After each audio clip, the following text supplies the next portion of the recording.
সুপ্রিয় শিক্ষার্থীবৃন্দ, আসসালামু আলাইকুম সবাইকে। প্রতিদিনের মতো আজকেও আমি তোমাদের সামনে হাজির হলাম। আজকে তোমাদের জন্য বিবিএ বা বিবিএস ডিগ্রি ফার্স্ট ইয়ারে যারা আছো তোমাদের জন্য প্রিন্সিপালস অফ অ্যাকাউন্টিং বা ফাইন্যান্সিয়াল অ্যাকাউন্টিং যে সাবজেক্ট আছে সেখান থেকে চ্যাপ্টার 5 সাজেশন 1 নিয়ে হাজির হলাম। সাজেশনটা সলভ করার আগে আমরা সাজেশনের যে প্রশ্ন সেই প্রশ্নটা একটু বুঝবো, তারপরে এই ধরনের প্রশ্ন আসলে তোমরা কিভাবে খুব দ্রুত এবং নির্ভুলভাবে সলভ করতে পারো সেটা তোমাদের দেখাবো। খেয়াল করে স্ক্রিনে সাজেশন 1 এর প্রশ্নটা নিয়ে আসলাম।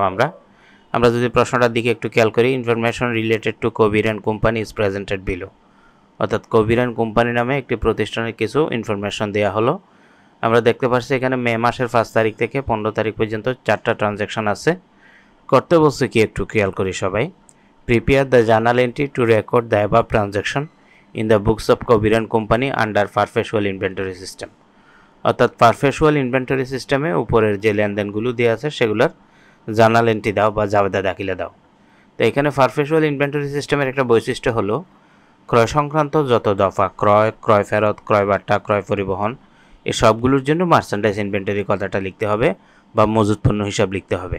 নর্মালি আমরা যদি পারচেস করি তাহলে আমরা লিখি পারচেস বা ক্রয় হিসাব ডেবিট, কিন্তু পারপেচুয়াল ইনভেন্টরি সিস্টেমে পারচেস করলে পারচেস লেখা যাবে না, সেক্ষেত্রে মার্চেন্ডাইজ ইনভেন্টরি লিখতে হবে। তো দেখা যাক, আমরা সেটা সমাধানের জন্য একটা ঘর করলাম। উপরে Kabir and company journal entry perpetual inventory system, জাবেদার ঘর date, accounts title, explanation, reference, debit টাকা, ক্রেডিট টাকা। প্রথমে প্রশ্নটার দিকে একটু খেয়াল করো। ফার্স্ট নাম্বার প্রশ্নটাতে বলছি purchase merchandise from B company for টাকা 15,000 terms 210 net 30 FOB shipping point, অর্থাৎ বি কোম্পানি নামে একটি প্রতিষ্ঠানের কাছ থেকে 15,000 টাকার পণ্য ক্রয় করছে, যেটা শর্ত হলো 10 দিনের ভিতরে পরিশোধ করলে 2% বার্তা, আর 30 দিনের ভিতরে পরিশোধ করলে তাহলে পুরো টাকায় দিতে হবে, এবং শর্তটা ছিল এফওবি শিপিং পয়েন্টের। তো পারচেস করছে মার্চেন্ডাইজ এবং সেটা পারপেচুয়াল ইনভেন্টরি সিস্টেম। তো আমরা পারচেস করলে নর্মালি কি ক্রয় হিসাব বা পারচেস হিসাব ডেবিট লিখি। এখন যেহেতু এটা পারপেচুয়াল ইনভেন্টরি সিস্টেম, এটা আমাকে অবশ্যই মার্চেন্ডাইজ ইনভেন্টরি লিখতে হবে, এটাই পার্থক্য। তাহলে মার্চেন্ডাইজ ইনভেন্টরি ডেবিট আর অ্যাকাউন্টস পেবল বা পাওনাদার হিসাব ক্রেডিট। 15,000 এটা ব্যাখ্যা দিয়ে দিব। To record merchandise inventory purchase on credit, অর্থাৎ ধারে মজুত পণ্য ক্রয় করা হলো। পরের তারিখ 6 তারিখে বলছে ফ্রেট কস্ট টাকা 200 on merchandise purchase from B company, B কোম্পানির কাছ থেকে যে মজুত পণ্য ক্রয় করছে সেটার জন্য 200 টাকা ফ্রেট পরিশোধ করছে। তাহলে এটা ক্রয় পরিবহনের জন্য আমরা বলছিলাম কি ক্রয় সংক্রান্ত যত খরচ, ক্রয় পরিবহন, ক্রয় বার্তা, মানে যত ধরনের ক্রয় সংক্রান্ত রিলেটেড আইটেম আছে সবগুলোর জন্য মার্চেন্ডাইজ লিখতে হবে। এখন আমরা এটা ক্রয় পরিবহন না লিখে মার্চেন্ডাইজ ইনভেন্টরি লিখব। মার্চেন্ডাইজ ইনভেন্টরি ডেবিট, যেহেতু পরিশোধ করছে ক্যাশ ক্রেডিট লিখলাম 200 টাকা। একটা ব্যাখ্যা দিয়ে দিব। To record freight cost paid for cash, অর্থাৎ ভাড়া নগদে পরিশোধ করা হইল।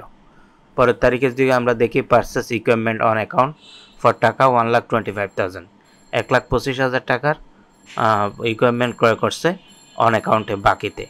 তাহলে ইকুইপমেন্ট কিন্তু একটা স্থায়ী সম্পদ ক্রয় করলে সেক্ষেত্রে ওই সম্পদের নাম লিখতে হয়। এক্ষেত্রে কিন্তু মার্চেন্ডাইজ ইনভেন্টরি লিখা যাবে না, মজুত পণ্য কিনলে একমাত্র মার্চেন্ডাইজ ইনভেন্টরি লিখতে হবে, এটা খেয়াল রাখবা। তাহলে ইকুইপমেন্ট ডেবিট হবে এখন, আর অন অ্যাকাউন্টে যেহেতু কিনছে বাকিতে সেজন্য অ্যাকাউন্টস পেয়েবল ক্রেডিট হবে বা পাওনাদার হিসাব ক্রেডিট হবে। বাকিতে ক্রয় করলে পাওনাদারের সৃষ্টি হয়, সেজন্য পাওনাদার হিসাব ক্রেডিট হবে। To record equipment purchase on account. এরপরে যদি আমরা দেখি paid the amount due to B company in full, B কোম্পানির নিকট হতে তারা বি কোম্পানিকে পরিশোধ করছে পুরো টাকা। তাহলে বি কোম্পানির শর্ত ছিল 10 দিনের ভিতরে পরিশোধ করলে 2% বার্তা।